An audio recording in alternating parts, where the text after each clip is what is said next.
For देखिए, बहुत सारा कन्फ्यूजन बच्चों में रहता है कि वाइवा में एग्जामिनर क्या पूछेगा, हम क्या बताएंगे। तो आज मैं तुम्हें पीएन संधि डायोड और इससे संबंधित टॉपिक का वाइवा बताता हूँ। आपको यही बोलना है जैसे पूछेगा एग्जामिनर। लिखने और बोलने में अंतर होता है, लिखा कुछ जाता है, बोलना शॉर्टकट में जाता है। फॉर एग्जाम्पल, एग्जामिनर पूछता है कि अर्धचालक क्या है, तो इसका जवाब है ऐसे पदार्थ जिनकी चालकता चालकों व कुचालकों के मध्य पाई जाती है अर्धचालक कहलाते हैं। फिर कहेगा इनके उदाहरण बताओ।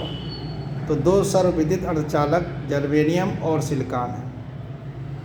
इसके बाद दूसरा क्वेश्चन पूछ सकता है कि अर्धचालक की परिभाषा ऊर्जा बैंड के आधार पर बताओ। अर्धचालक की परिभाषा ऊर्जा बैंड के आधार पर यह कही जा सकती है कि अर्धचालक वे पदार्थ होते हैं जिनका चालन बैंड और संयोजन बैंड आंशिक रूप से भरे होते हैं और इनके बीच निषिद्ध ऊर्जा क्षेत्र की चौड़ाई लगभग 1 इलेक्ट्रॉन वोल्ट, निषिद्ध ऊर्जा क्षेत्र 1 इलेक्ट्रॉन वोल्ट से अधिक होता है। परम शून्य ताप पर जो अर्धचालक हैं वो कुचालक की भांति कार्य करते हैं, लेकिन इसके बाद ताप बढ़ने पर अर्धचालकों का चालकता बढ़ जाती है और प्रतिरोध घट जाता है। फिर पूछेंगे अर्धचालक कितने प्रकार के होते हैं। तो मोस्टली अर्धचालक 2 प्रकार के होते हैं। नंबर 1 निज अर्धचालक, नंबर 2 वाय अर्धचालक। अब अगला क्वेश्चन आएगा कि निज अर्धचालक क्या है। ऐसे अर्धचालक जिनमें कोई अपद्रव्य नहीं मिला होता है, अर्थात शुद्ध अर्धचालकों को निज अर्धचालक कहते हैं। इनका एग्जाम्पल है शुद्ध जर्मेनियम, शुद्ध सिलिकॉन। फिर पूछ लेगा वाय अर्धचालक क्या है। जब किसी शुद्ध अर्धचालक में संयुक्ता 3 या संयुक्ता 5 का कोई अपद्रव्य मिला देते हैं तो वाय अर्धचालक प्राप्त हो जाते हैं। वाय अर्धचालक 2 प्रकार के होते हैं। Number 1 P type, number 2 N type. फिर पूछेंगे पी टाइप अर्धचालक क्या है। जब शुद्ध अर्धचालक में संयुक्ता +3 का अपद्रव्य मिला दिया जाता है तो पी टाइप अर्धचालक प्राप्त हो जाता है। अब पूछेगा कि कौन सा मिलाते हो, तो जर्मेनियम में एल्युमिनियम मिला दो, बोरान मिला दो तो पी टाइप पड़ जाता है।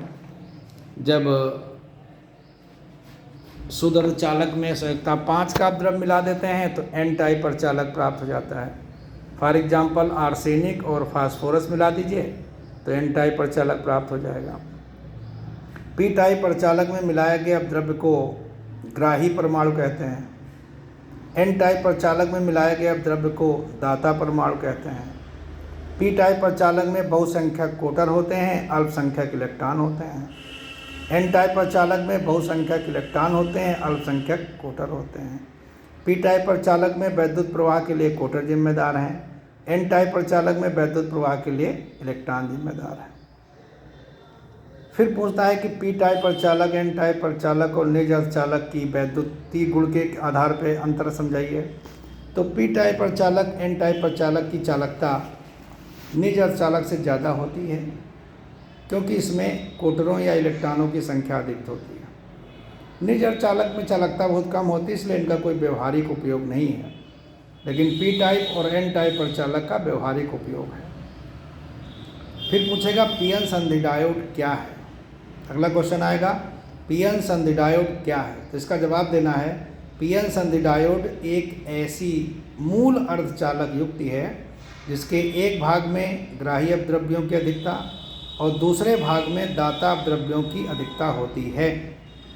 अब जहाँ रुक जाइए, इसके बाद पूछेगा ग्राही अपद्रव्यों की अधिकता को क्या कहते हैं, दाता अपद्रव्यों की अधिकता को क्या कहते हैं। तो ग्राही अपद्रव्यों की अधिकता को पी क्षेत्र और दाता अपद्रव्यों की अधिकता को एन क्षेत्र कहते हैं। फिर पूछेगा पीएन संधि क्या है। पीएन संधि डायोड में पी व एन क्षेत्र के बीच की परिसीमा को, जो पी क्षेत्र और एन क्षेत्र होता है उनके बीच की जो बाउंड्री होती है, परिसीमा को पीएन संधि कहते हैं। फिर पूछेगा अवक्षय परत क्या होता है।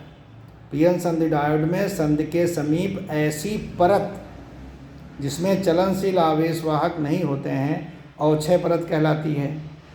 फिर पूछेगा विभव प्राचीर क्या है। अवक्षय परत के सिरों के बीच उत्पन्न विभवांतर को विभव प्राचीर कहते हैं। अगला क्वेश्चन आएगा कि विभव प्राचीर किन किन बातों पर डिपेंड करता है। तो विभव प्राचीर का मान संधि के ताप पर और मिलाए गए अपद्रव्यों की मात्रा पर डिपेंड करता है। ताप बढ़ा दोगे, अपद्रव की मात्रा बढ़ा दोगे, दोनों स्थितियों में विभव प्राचीर घट जाएगा, अवक्षय परत की मोटाई घट जाएगी। इसके बाद पूछता है तुमसे कि पीएन संधि डायोड से वैद्युत चालन कैसे हो सकता है, इसे डायोड क्यों कहते हैं। इसे डायोड क्यों कहते हैं, क्योंकि इसमें दो इलेक्ट्रोड होते हैं, एक एनोड और दूसरा कैथोड। पी क्षेत्र को एनोड कहते हैं, एन क्षेत्र को कैथोड कहते हैं, इसलिए इसको हम लोग डायोड कहते हैं। पीएन संधि डायोड को वैद्युत परिपथों में दो प्रकार से प्रयोग में लाया जाता है। नंबर 1 अग्रदिशिक के रूप में, नंबर 2 पश्चदिशिक के रूप में।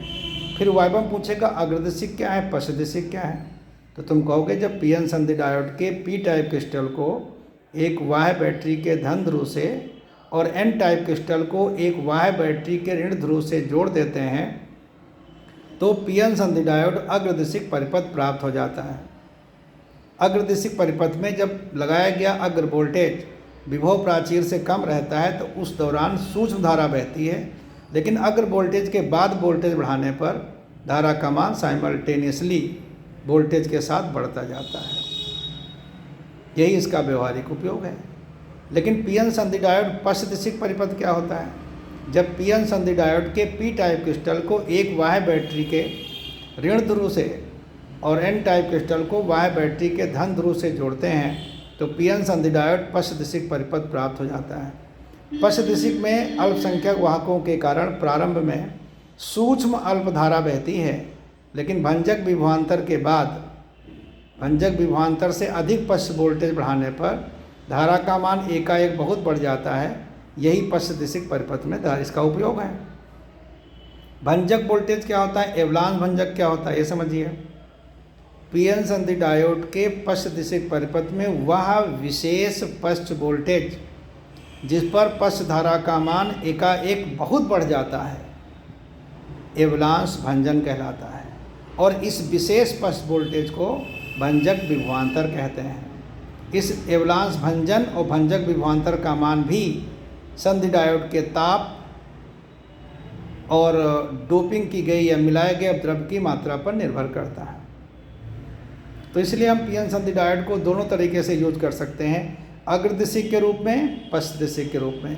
पश्चदिशिक में ये होता है कि धारा बहुत कम बहती, एकाएक बहुत धारा बढ़ जाती है, लेकिन अग्रदिशिक में विभव प्राचीर के बाद अगर हम वोल्टेज अगर बढ़ाते हैं तो जैसे हमारा चालक होता है उसी तरीके से हमारा काम करने लगता है। अब पीएन संधि डायोड का उपयोग क्या है, एप्लीकेशंस क्या हैं, तो मेन उपयोग है इसका दिष्टकारी के रूप में। अब तुम्हारे दिमाग में प्रश्न आया कि भाई दिष्टकारी क्या होता है।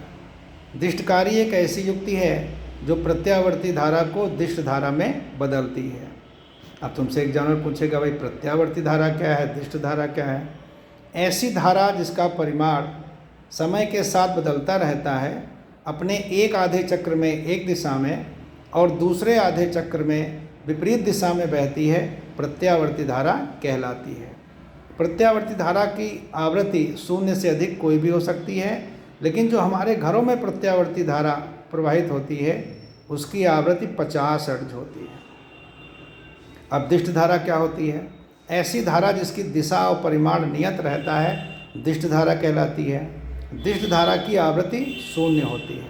तो यही काम है, पीएन संधि डायोड का उपयोग करके दिष्टकारी परिपथ बनाए जाते हैं। दिष्टकारी वो परिपथ होते हैं जो प्रत्यावर्ती धारा को दिष्ट धारा में बदलते हैं। ये दो प्रकार के होते हैं, पीएन संधि डायोड अर्धतरंग दिष्टकारी, पीएन संधि डायोड पूर्ण तरंग दिष्टकारी। अर्धतरंग दिष्टकारी में क्या करते हैं, एक ट्रांसफार्मर, एक पीएन संधि डायोड, एक लोड प्रतिरोध, एक प्रत्यावर्ती धारा स्रोत और संयोजक तार का उपयोग किया जाता है। अर्धतरंग दिष्टकारी में लगाए गए एसी वोल्टेज के केवल आधे चक्र में ही निर्गत धारा अथवा निर्गत वोल्टेज प्राप्त होता है, इसलिए इसे अर्धतरंग दिष्टकारी कहते हैं। इस परिपथ में लगाए गए प्रत्यावर्ती वोल्टेज और निर्गत वोल्टेज दोनों की आवृत्तियां समान होती हैं, परंतु पीएन संधि डायोड पूर्ण तरंग दिष्टकारी परिपथ